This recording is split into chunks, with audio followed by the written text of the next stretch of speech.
வெண்பா வெட்கத்துடன் சிரித்து கொண்டு, சரிங்க சார், நீங்கள் சொன்னபடியே கேட்குறேன். மில்லில் ரொம்ப டென்ஷன் ஆகாமல் வேலை பாருங்க, மதியம் கரெக்டாக சாப்பிட்ருங்க என்று அவனுக்கு அன்பு கட்டளையிட்டு விட்டு அவனது கையை மெதுவாக விடுவித்து காரின் கதவை திறந்து இறங்கினாள். அவள் கல்லூரி வளாகத்திற்குள் நுழைந்து மறையும் வரை மாறன் அவளையே ரசித்து பார்த்து கொண்டிருந்தான். அவளது படிப்பு, அவளது எதிர்காலம், அவளது மகிழ்ச்சி, இனி இவை அனைத்துமே தன் பொறுப்பு என்பதை அவன் அந்த நிமிடம் உணர்ந்தான். வெண்பா உள்ளே சென்றதும் ஒரு புதிய புத்துணர்ச்சியோடு காரை தனது ரைஸ் மில்லை நோக்கி செலுத்தினான் மாறன். சரண் தன் பைக்கில் ஹரிணியை கூட்டிக் கொண்டு கல்லூரி வாசலை அடைந்தபோது அங்கே ஏற்கனவே காரிலிருந்து இறங்கி உள்ளே சென்று கொண்டிருந்த வெண்பாவை ஹரிணி பார்த்து விட்டாள். வெண்பா, வெண்பா, நில்லுடி என்று குரல் கொடுத்தபடியே பைக்கில் இருந்து இறங்கியவள் சரணை திரும்பி பார்த்தாள். சரண் தன் பைக்கின் கண்ணாடியை சரி செய்தபடி அவளை பார்த்து கண்ணடித்தவன், என்னடி இறங்கின உடனே வெண்பாவை தேடி ஓடுற? இந்த மாமனுக்கு ஒரு வார்த்தை பாய் சொல்லிட்டு போனா என்னவா என்று மெல்லிய குரலில் குறும்போடு கேட்டான். ஹரிணி சுற்றிலும் மாணவர்கள் யாராவது தங்களை பார்க்கிறார்களா என்று பார்த்துவிட்டு, போங்க மாமா, காலையிலேயே ஆரம்பிச்சிட்டிங்களா? சாயங்காலம் கரெக்டாக 4:30 மணிக்கு வந்துடுங்க, இல்லைனா நான் வெண்பா கூடவே கிளம்பிடுவேன் என்று செல்லமாக அவனை மிரட்டிவிட்டு வெண்பாவை நோக்கி ஓடினாள். சரண் அவளது ஓட்டத்தை ரசித்தபடி பைக்கை திருப்பி தன் ரைஸ் மில்லை நோக்கி சென்றான். வெண்பா என்று மூச்சிறைக்க ஓடி வந்த ஹரிணியை பார்த்ததும் வெண்பாவின் முகம் மலர்ந்தது. என்ன ஹரிணி, இவ்வளோ மூச்சிறைக்க ஓடி வர? சரண் அண்ணா உன்னை லேட்டாக தான் கூட்டிகிட்டு வந்தானா என்று கேட்டாள் வெண்பா. அடப்போடி, அவரால் தான் இன்னைக்கு லேட்டு. வீட்டில் கிளம்பும் போதே ஏகப்பட்ட வம்பு பண்ணிட்டு இப்போ இங்கே வந்து சீக்கிரம் போன்னு சொல்கிறாரு என்று ஹரிணி காலையில் நடந்த அறையின் நினைவுகளில் முகம் சிவக்க கோரினாள். அவளது முகமாற்றத்தை கண்ட வெண்பா, என்னடி முகமெல்லாம் ஒரேடியாக சவக்குது? காலையில் அண்ணனுக்கு ஏதோ நல்ல ட்ரீட்மெண்ட் கொடுத்துருக்க போலையே என்று கிண்டல் செய்ய ஹரிணி வெட்கத்தில் வெண்பாவின் கையை பிடித்து கிள்ளினாள். பிறகு இருவரும் பேசிக்கொண்டே கல்லூரி வளாகத்தின் மரத்தடி நிழலுக்கு வந்தபோது அங்கே தர்ஷினி சோர்வாக ஒரு பெஞ்சில் அமர்ந்திருப்பதை கண்டனர். புகழேந்தி அவளை கொண்டு வந்து விட்டுவிட்டு சென்றிருந்தான். என்ன தர்ஷினி, என்னாச்சி? ஏன் ஒரு மாதிரியா இங்கே வந்து உட்காந்துக்கிட்டு இருக்க என்று வெண்பா அவள் அருகே அமர்ந்து கேட்டாள். தர்ஷினி இருவரையும் பார்த்து பெருமூச்சு விட்டவள், என்னதடி சொல்ல, இந்த புகழ் மாமா இருக்காரே, மனுஷன் காலையிலேருந்து பைக்கில் காலேஜுக்கு வந்து சேர்ற வர எனக்கு பயங்கரமாக கிளாஸ் எடுத்தார். அங்கே போகாத, இங்கே போகாத, யார்கிட்டையும் பேசாத, பத்திரமா இருன்னு ஒரே அட்வைஸ் மழை. எனக்கு தலையே வெடிச்சிடும் போல இருந்துச்சு என்று சலித்து கொண்டாள். ஹரிணி கலகலவென்று சிரித்தவள், அடி பாவி, நேற்று அந்த பிரச்சனை நடந்ததுக்கப்புறம் அவங்களுக்கு நம்ம மேலே பயம் வராதா என்ன? உன்னை அவ்வளோ தூரம் பாதுகாப்பாக பார்த்துக்கணும்னு நினைக்கிறாரு. நீ என்னடான்னா அவரையே தப்பாக சொல்கிற என்றாள். வெண்பா தர்ஷினியின் கையை பிடித்து, ஹரிணி சொல்கிறது நிஜம்தான் தர்ஷினி. அவங்க நம்ம மேலே வச்சிருக்கிற பாசம்தான் அந்த பயமாக வருது. மாறன் மாமா கூட இன்னைக்கு காரில் வரும்போது இதையே தான் சொன்னாங்க. நாம தான் அவங்க பயத்தை கொஞ்சம் புரிஞ்சுக்கிட்டு கவனமாக இருக்கணும் என்று பக்குவமாக எடுத்துரைத்தாள். மூவரும் தங்களின் காதலர்களை பற்றியும் தங்களின் புதிய வாழ்க்கையை பற்றியும் நீண்ட நேரம் அந்த மரத்தடியிலேயே அமர்ந்து பேசிக்கொண்டிருந்தனர். அதே நேரத்தில் நகரின் மற்றொரு பகுதியில் இருந்த புகழேந்தியின் ரைஸ் மில்லில் சரணும் கவினும் வந்து இறங்கினர். புகழ் அங்கே கணக்கு புத்தகங்களை பார்த்து கொண்டு தொழிலாளர்களிடம் ஏதோ பேசிக்கொண்டிருந்தான். என்னடா புகழ், காலையிலேயே பயங்கர பிஸியாக இருக்க போல என்று கவின் உள்ளே நுழைந்தபடி கேட்டான். புகழ் நிமிர்ந்து பார்த்து, வாடா கவின், வாடா சரண். என்ன 2 பேரும் ஒன்றா வரீங்க? மில்லில் வேலை எதுவும் இல்லையா இன்னைக்கு என்று கேட்க சரண் சோஃபாவில் சாய்ந்து அமர்ந்து, மில்லில் வேலையெல்லாம் இருக்குடா புகழ். ஆனால் இந்த கவின் தான் காலையிலேயே மில்லுக்கு வந்து ஒரே டயர்டாக இருக்குது, ஸ்ட்ரெஸ்ஸாக இருக்குன்னு புலம்பிக்கிட்டு இருந்தான். அதான் இவனை அப்படியே கூட்டிக்கிட்டு மில்லுக்கு வந்துட்டேன் என்று கவினை காட்டி சிரித்தான். கவின் சரணின் காலில் மிதித்து, டேய், நான் எப்படா அப்படி சொன்னேன்? நீ தானடா காலையில் ஹரிணியை காலேஜில் விட்டுட்டு வரும்போது முகமெல்லாம் ஒரே ஏக்கமாக வந்த. 6 மாதம் கல்யாணத்தை தள்ளி போட்டதுக்கு இப்போவே வருத்தப்பட ஆரம்பிச்சிட்ட போல என்று திருப்பி அடிக்க புகழ் இருவரையும் பார்த்து சிரித்தவன், உனக்கெல்லாம் நல்லா வேணும்டா. அன்னைக்கு நான் உன்கிட்ட சண்டைக்கு வந்தப்ப நீ என்னென்ன தத்துவமெல்லாம் பேசின சரண். காதலை முழுசாக அனுபவிக்கணும், அது வேற ஃபீல்னு சொன்னல்ல, இப்போ நல்லா அனுபவிடா தம்பி என்று புகழ் சரணை கிண்டல் செய்தான். சரண் தன் தலையில் கை வைத்து, நிஜமா தாண்டா புகழ், இப்போ தான் எனக்கு உன் கஷ்டம் என்னன்னு புரியுது. காலையில் ரூம்குள்ள அவகிட்ட பேசும்போது தான் தோணுச்சு, அவசரப்பட்டு தாத்தா கிட்ட அந்த வார்த்தையை சொல்லிட்டேனோன்னு. ஆனால் என்ன பண்ணுறது, சொன்ன வார்த்தையை மாற்ற முடியாதுல்ல என்று யதார்த்தமாக தன் தவிப்பை கூறினான். கவின் இருவரையும் பார்த்து, சரி சரி, புலம்புனதெல்லாம் போதும், பிஸ்னஸில் இப்போ லோடு வர்றதுக்கு கொஞ்சம் டிலே ஆகுது. நம்ம 3 பேரும் சேர்ந்து அந்த நெல் கொள்முதல் விஷயத்த முதல்ல பேசி முடிக்கணும். சாயங்காலம் வேற நம்ம எல்லாம் கரெக்டாக டைமுக்கு போய் அவங்கள கூட்டிகிட்டு வேற வரணும். இல்லைனா அப்புறம் வீட்டில் இருக்கிற பெரியவங்க நம்மளை தான் கேள்வி கேட்பாங்க என்று தொழிலை பற்றியும் குடும்பத்தை பற்றியும் பேச தொடங்கினான். 3 உடன்பிறப்புகளும் தங்களின் தொழிலை பற்றிய அந்த ஆலோசனைகளில் இறங்கினாலும் அவர்களின் மனதில் ஒரு ஓரத்தில் தங்களின் காதலிகளின் முகமே நின்றிருந்தது. அந்த மதிய வேளையில் பிஸ்னஸ் டென்ஷன்களுக்கு நடுவிலும் அவர்களின் நட்பு மாளாத உறக்கத்தோடு நீடித்தது. கல்லூரியின் அந்திம கால மணி 4:30க்கு ஒலித்தபோது மாணவ பறவைகள் அனைத்தும் கேம்பஸை விட்டு வெளியேற தொடங்கியது. வெண்பா, ஹரிணி, தர்ஷினி மூவரும் கலகலப்பாக பேசிக்கொண்டே கல்லூரியின் முதன்மை நுழைவாயிலை நோக்கி நடந்து வந்தனர். வெளியே அவர்கள் எதிர்பார்த்தபடியே 2 வாகனங்கள் காத்து கொண்டிருந்தது. ஒரு பக்கம் மாறன் தனது காரின் அருகில் கம்பீரமாக நின்றிருக்க, அவனுக்கு சற்று தள்ளி சரண் தன் பைக்கின் மீது அமர்ந்து தன்னுடைய மொபைலை நோண்டி கொண்டிருந்தான். புகழ் மில்லிலிருந்து நேரடியாக வெளிவேலைக்கு சென்று விட்டதால் தர்ஷினியை மாறனிடம் காரில் அழைத்து வர ஏற்கனவே சொல்லியிருந்தான். அப்போது, ஏய் வெண்பா, அங்க பாருடி, உன் வீட்டுக்காரரு கரெக்டாக 4 மணிக்கே வந்து நின்றுப்பார் போல என்று ஹரிணி வெண்பாவை இடித்து காட்டினாள். வெண்பா மாறனை பார்த்ததும் அவளது முகத்தில் ஒரு அலாதியான புன்னகை அரும்பியது. மாறனும் அவளை பார்த்து கண்ணாலேயே வா என்று அழைத்தான். ஹரிணி மெதுவாக சரணின் அருகில் சென்றாள். சரண் மொபைலிலிருந்து கண்ணை எடுத்து அவளை பார்த்தவன், காலையில் ரூமில் நடந்த அந்த ரொமான்ஸ் நினைவுகள் அவனது கண்ணில் இன்னுமே மிச்சம் இருந்தது. என்னடி ஹரிணி குட்டி, காலேஜில் இன்னைக்கு என்ன புதுசாக படித்த? இல்லை இந்த மாமனை பற்றி தான் நினச்சிக்கிட்டு இருந்தியா என்று வம்பு இழுத்தான். போங்க மாமா, சுற்றியும் எல்லாரும் நம்மளை தான் பார்க்குறாங்க, முதல்ல வண்டி எடுங்க, வீட்டுக்கு போய் அதாக இருந்தாலும் பேசிக்கலாம் என்று ஹரிணி படபடப்புடன் பைக்கில் பின்னால் ஏறி அமர்ந்தாள். சரண் சிரித்து கொண்டே பைக்கை ஸ்டார்ட் செய்து மாறன் வெண்பாவிடம் சொல்லிவிட்டு வேகமாக அங்கிருந்து பறந்தான்.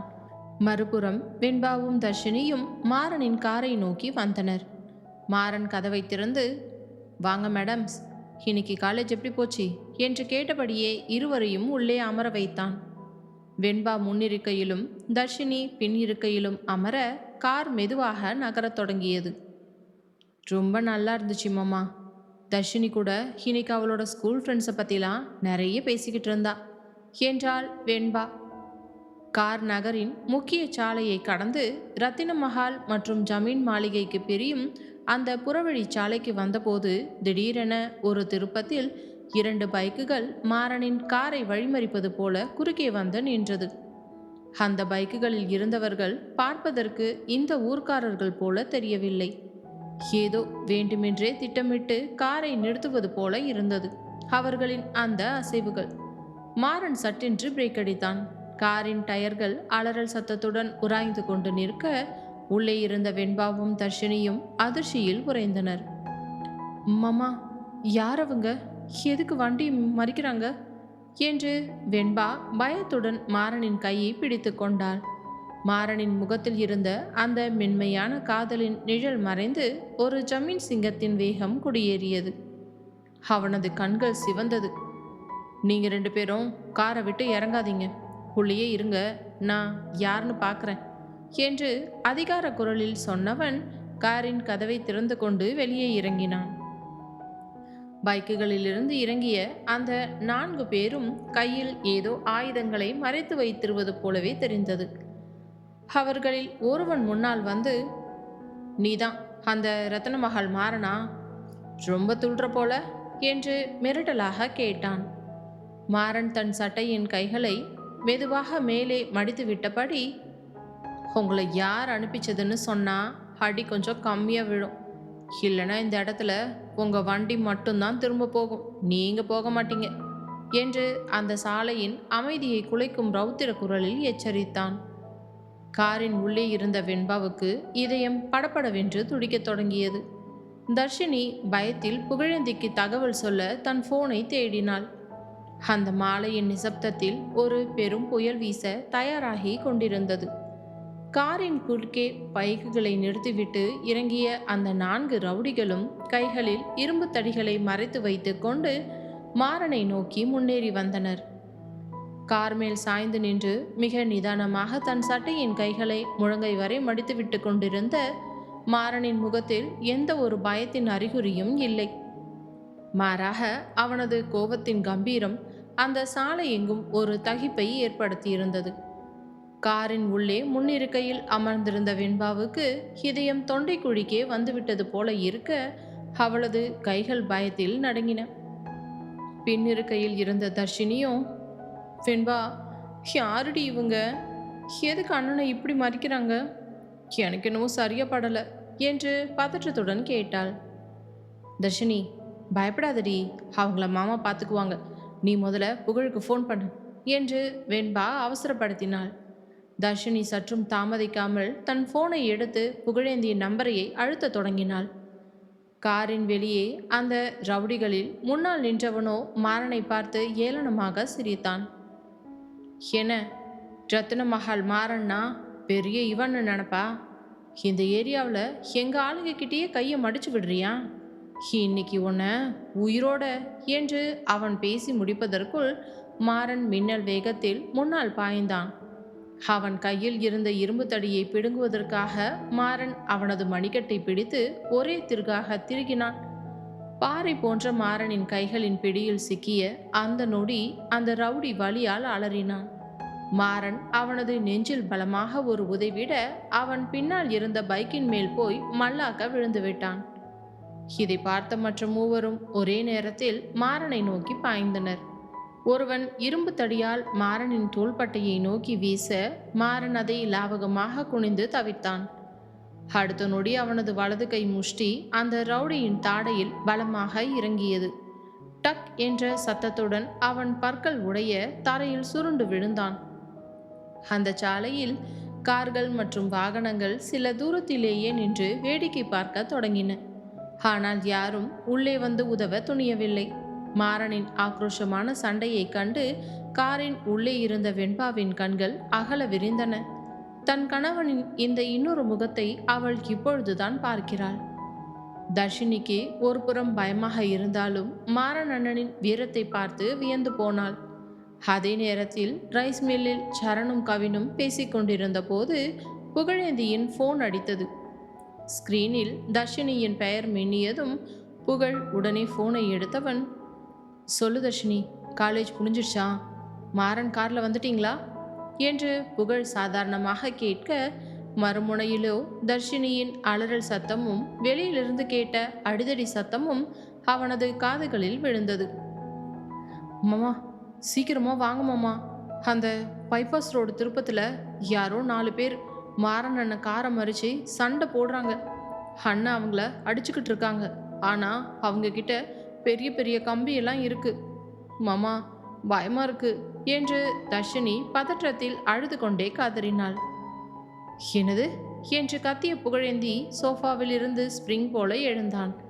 அவனது முகமாற்றத்தை கண்ட சரணும் கவினும் பதற்றமடைந்தனர். டே சரண், கவின், வண்டி எடுங்கடா. பைபாஸ் ரோட்ல மாறன் காரை யாரோ ரவுடிங்க மறிச்சிருக்காங்க. தர்ஷினியும் வெண்பாவும் காரில் தான் இருக்காங்க. வாங்க, எவனு போய் பார்க்கலாம் என்று புகழ் கத்த அந்த மில்லே ஒரு நிமிடம் ஸ்தம்பித்தது. எந்த பரதேசிடா நம்ம மச்சான் மேலே கை வச்சது என்று சரணின் கண்கள் சிவக்க தன் இடுப்பில் கை வைத்து ஆத்திரத்தில் கத்தினான். கவின் சற்றும் யோசிக்காமல், பேசிக்கிட்டு இருக்கலாம் நேரமில்லை, கிளம்புங்க என்று கத்த 3 நண்பர்களும் புயல் வேகத்தில் மில்லிலிருந்து வெளியேறி தங்களின் வண்டிகளை நோக்கி ஓடினர். அங்கே சம்பவ இடத்தில் மாறன் மீதி இருந்த 2 ரவுடிகளையும் துவம்சம் செய்து கொண்டிருந்தான்.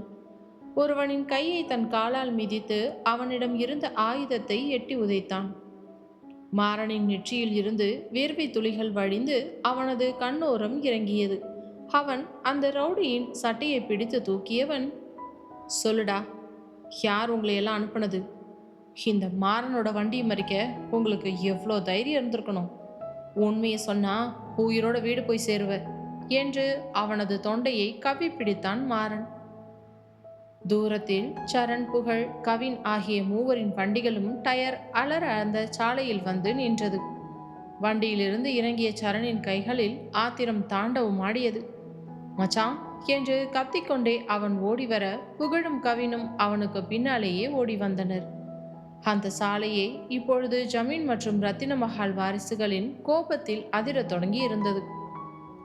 சரண், புகழேந்தி, கவின் 3 தங்களின் வண்டிகளை அந்த புறவழிச்சாலையிலேயே பிரேக் எடுத்து நிறுத்திய வேகம் அங்கிருந்த மொத்த தூசியையும் கிளப்பியது.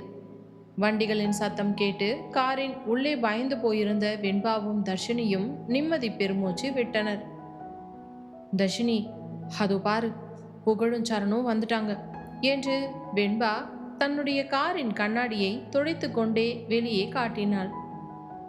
தர்ஷினி தன் மாமாவான புகழேந்தியை கண்டதும் அவளது கண்களிலிருந்து பயத்தில் வந்த கண்ணீர் மறைந்து புதிதாக ஒரு தைரியம் பிறந்தது.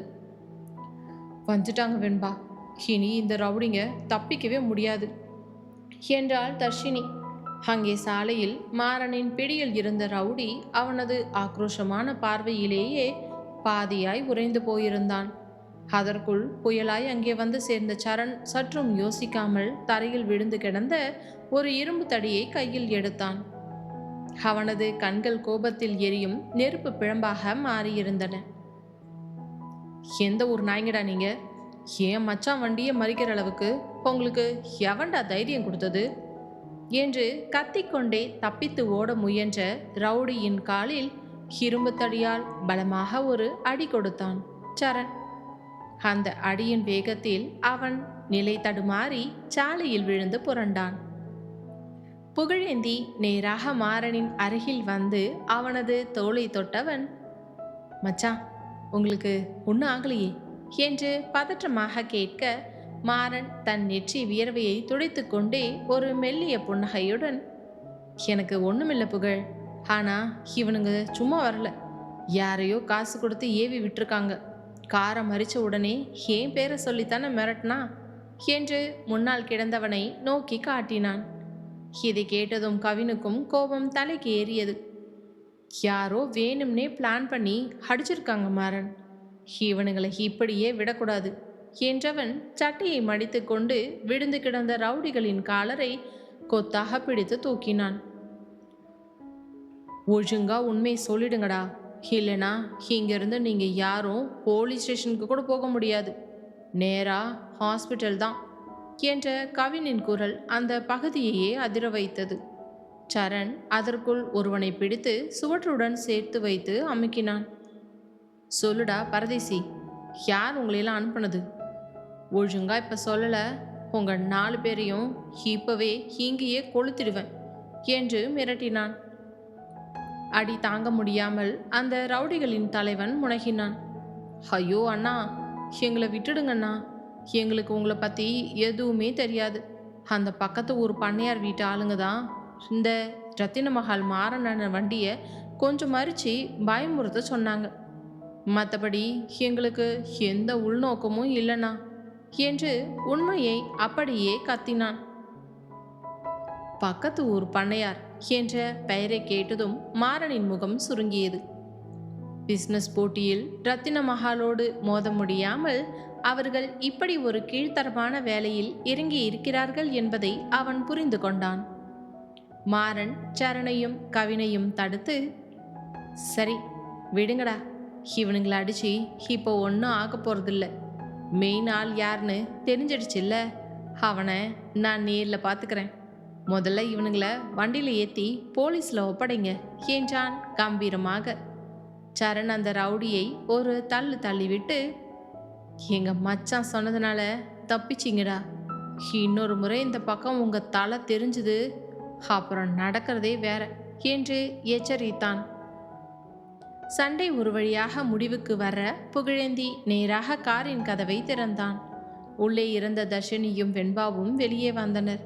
தர்ஷினி ஓடி வந்து புகழின் கைகளை பற்றி கொண்டவள், மாமா ரொம்ப பயந்துட்டேன் மாமா என்றாள் நடுக்கமாக. புகழ் அவளது தலையை மென்மையாக வருடி, நான் இருக்கும்போது உனக்கு என்னடி பயம்? ஒன்றும் இல்லை, ரிலாக்ஸ் என்று அவள் பயத்தை போக்கினான். வெண்பா வேகமாக மாறனின் அருகில் ஓடி வந்து அவனது கைகளில் ஏதும் காயம் பட்டுள்ளதா என்று ஆராய்ந்து பார்த்தாள். அந்நேரம் அவளது கண்களில் இருந்த அந்த தவிப்பை மாறன் ரசித்து பார்த்தவன், எனக்கு ஒன்றுமில்லை வெண்பா, பயப்படாதடி என்று அவளது கையை தொட்டு அமைதிப்படுத்தினான். கவின் எல்லோரையும் பார்த்து, சரி இப்போதைக்கு இங்கேயே இருக்கிறது பாதுகாப்பு இல்லை, நாம் எல்லாரும் உடனே வீட்டுக்கு கிளம்புவோம். தாத்தா பாட்டி எல்லாரும் வீட்டில் காத்துக்கிட்டு இருப்பாங்க, யாழினியும் கூட வெயிட் பண்ணிக்கிட்டு இருப்பா. அங்கே போய் நம்ம மற்ற விஷயத்தையெல்லாம் பேசிக்கலாம் என்றான். மாறனும் யோசித்து விட்டு, சரி கவின், நாங்களும் அங்கேயே வந்து இன்னைக்கு டின்னரை சாப்பிட்டுட்டு அப்புறமா நான் வெண்பாவை கூட்டிக்கிட்டு ரத்ன மஹாலுக்கு போகிறேன் என்றான். அனைவரும் அதற்கு சம்மதிக்க வண்டிகள் அனைத்தும் மீண்டும் அணிவகுத்து ஜமீன் மாளிகையை நோக்கி புறப்பட்டன. அந்த மாலை நேரத்து சலசலப்பு ஜமீன் குடும்பத்தின் ஒற்றுமையையும் பலத்தையும் அந்த ஊருக்கே மீண்டும் ஒருமுறை நிரூபித்திருந்தது. மாறனின் காரும் சரண் கவினின் வண்டிகளும் வரிசையாக ஜமீன் மாளிகையின் பிரம்மாண்டமான இரும்பு நுழைவாயிலை கடந்து போர்டிகோவில் வந்து நின்றது. வண்டிகள் நின்ற சத்தம் கேட்டு வீட்டின் உள்ளே இருந்த யாழினி ஓடி வந்தாள். வழக்கமாக கல்லூரி முடிந்து வரும்பொழுது இருக்கும் கலகலப்பு இல்லாமல் எல்லோர் முகத்திலும் ஒருவித தீவிரத்தன்மை இருப்பதை யாழினி சற்றென்று கவனித்தவள் நேராக தன் கணவன் கவினின் அருகில் வந்து, என்னம்மா என்னாச்சு? எல்லாரும் ஏன் ஒரு மாதிரியா வர்றீங்க? காலேஜில் எதுவும் பிரச்சனையா என்று பதற்றமாக கேட்டாள்.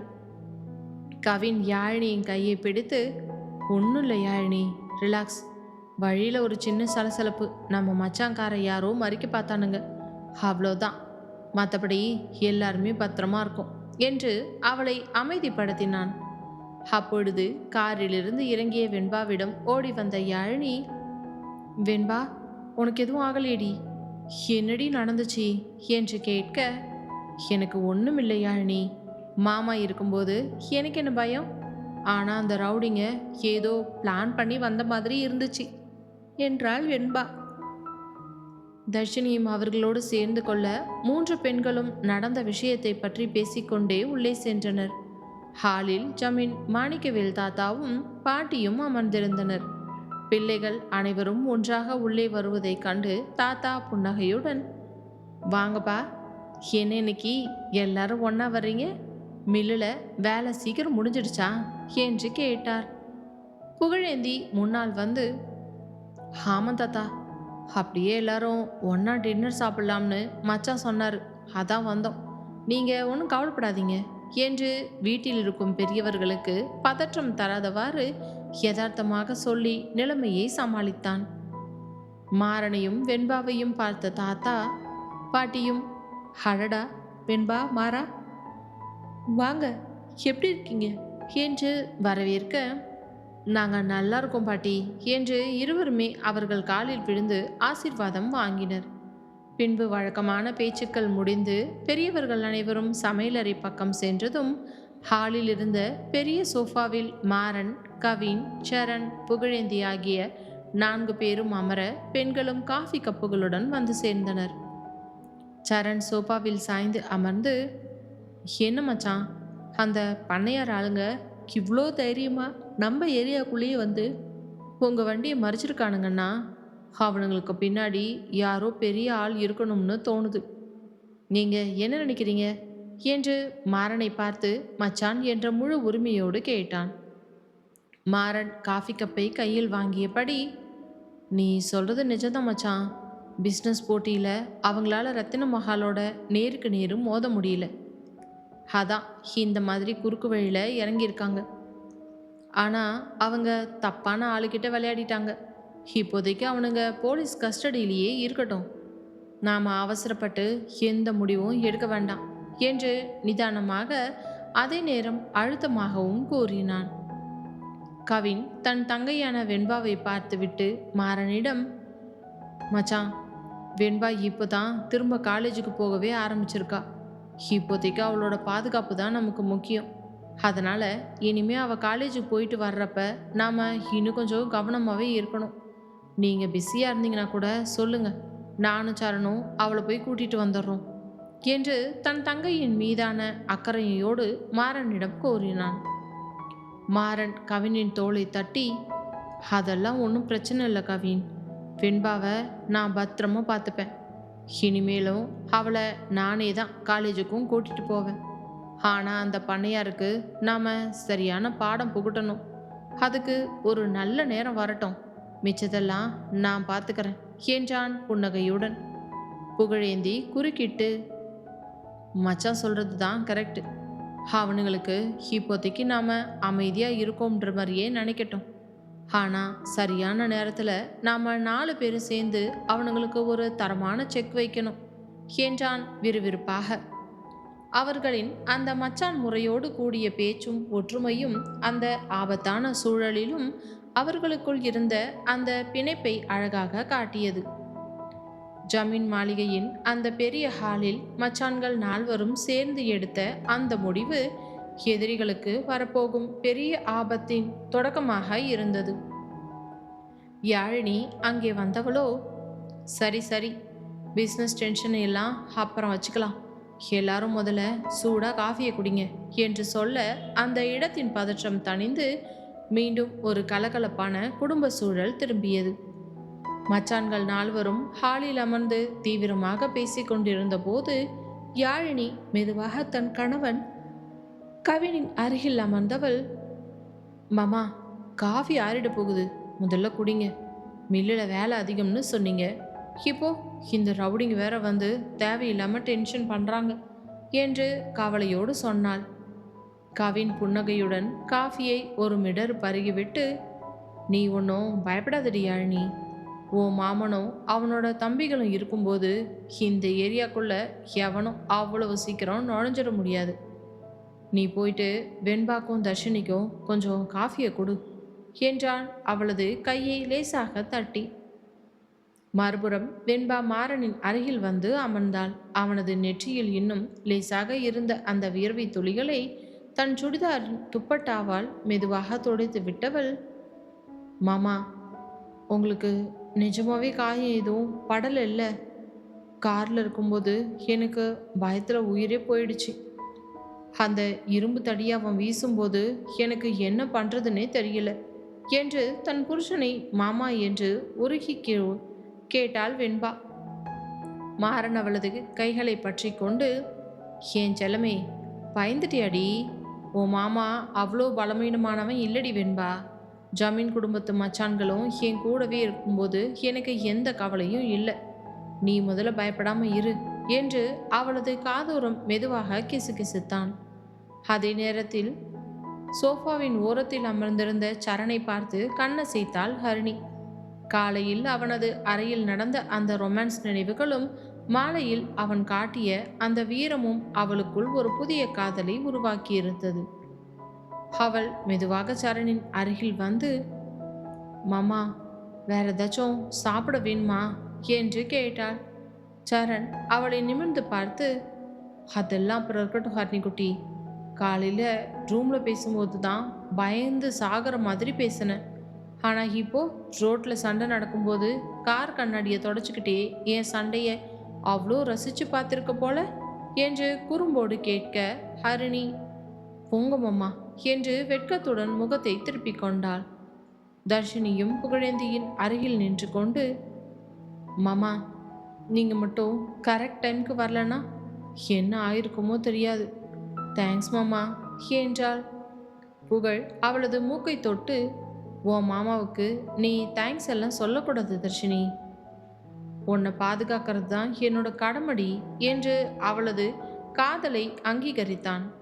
ஜமீன் வீட்டில் தங்கி படிக்கும் இந்த 3 அத்தை பொண்ணுங்களுக்கும் தங்களது மாமாக்களிடம் காட்டும் அந்த அன்பும், மாமா என்ற அந்த ஒற்றை சொல்லில் இருந்த பாசமும் அந்த ஹாலின் பதற்றத்தை முற்றிலும் குறைத்திருந்தது.